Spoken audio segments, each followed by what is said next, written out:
নমস্কার, কেমন আছেন সকলে? আশা করব সকলে বেশ ভালো আছেন।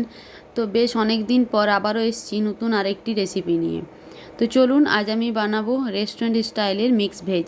তো কিভাবে কি বানাচ্ছি সেটা চলুন পুরোটাই আপনাদের সাথে শেয়ার করব। ভিডিওটি কেমন লাগবে অবশ্যই কমেন্ট করে জানাবেন সকলে। তো এই যে প্রথমে কড়াইয়ে আমি তেল গরম করে নিয়েছি, এখানে কিন্তু আমি সাদা তেল গরম করেছি। তারপরে হচ্ছে পনিরগুলো ভেজে তুলে নিলাম, হালকাভাবে ভেজে নিয়েছি। তারপরে এখানে আমি সবজির মধ্যে নিয়েছি আলু, ক্যাপসিকাম, বিনস, গাজর, সমস্ত কিছু ওই তেলের মধ্যে হালকা একটু লবণ দিয়ে ভালোভাবে ভেজে নেব। একটু মানে বেশি তেল মশলা ইউজ করছি, কারণ এরকম তো আর কি ডেলি বানানো হয় না, কিন্তু আজকে ভাবলাম একটু ভালোভাবেই বানাই, আর এতটা তেল মশলা খাওয়াটাও ঠিক না। তো আজকে ভাবলাম একটু ভালোভাবেই বানাই, তার জন্য আর কি এরকমভাবে বানাচ্ছি।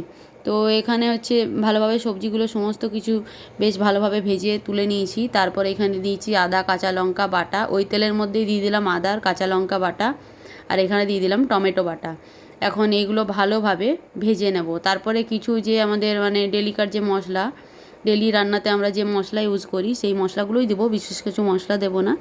তো এখানে আমি দিয়ে দিয়েছি হলুদ, সাথে হচ্ছে ধনে জিরের গুঁড়ো, আর দিয়েছি হচ্ছে লবণ। সমস্ত কিছু দিয়ে ভালোভাবে মিক্স করে নিয়েছি, আর একটু ভাজা ভাজা করে তারপরে হচ্ছে এখানে আমি দিয়ে দেবো কাজু, মগজদানা, কাজু, আর সাথে একটু টক দই ভালোভাবে পেস্ট করে নিয়েছি। তারপরে আমি ওটা দিয়ে এখন ভালোভাবে নাড়াচাড়া করে নেবো, আর এটা তৎক্ষণ অবধি নাড়াচাড়া করব, মানে তেলটা যাতে সেপারেট হয়ে যায়। তারপরে সমস্ত সবজি, পনির ওগুলো দিয়ে আবার মানে সবজিটা বানাবো, মিক্স করব। তো এখানে আপনারা দেখতেই পাচ্ছেন যে তেলটা বেশ সেপারেট হয়ে এসছে। এই মুহূর্তে আমি সবজিগুলো আর পনিরগুলো দিয়ে দেবো, আর তারপরে বেশ ভালোভাবে নাড়াচাড়া করে এর মধ্যে আমি দুধ অ্যাড করব।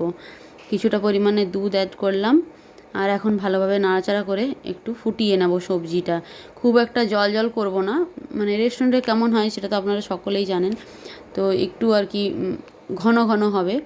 তো তারপরে এখানে ওপর থেকে দিয়ে দিলাম গরম মশলা, আর সাথে একটু দিয়ে দিলাম ঘি।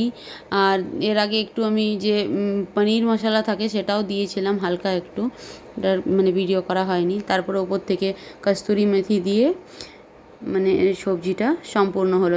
সবজি কিন্তু রেডি। আপনাদের কেমন লাগলো অবশ্যই কমেন্ট করে জানাবেন। এরকম যদি রেসিপি দেখতে চান আমার চ্যানেলটাকে সাবস্ক্রাইব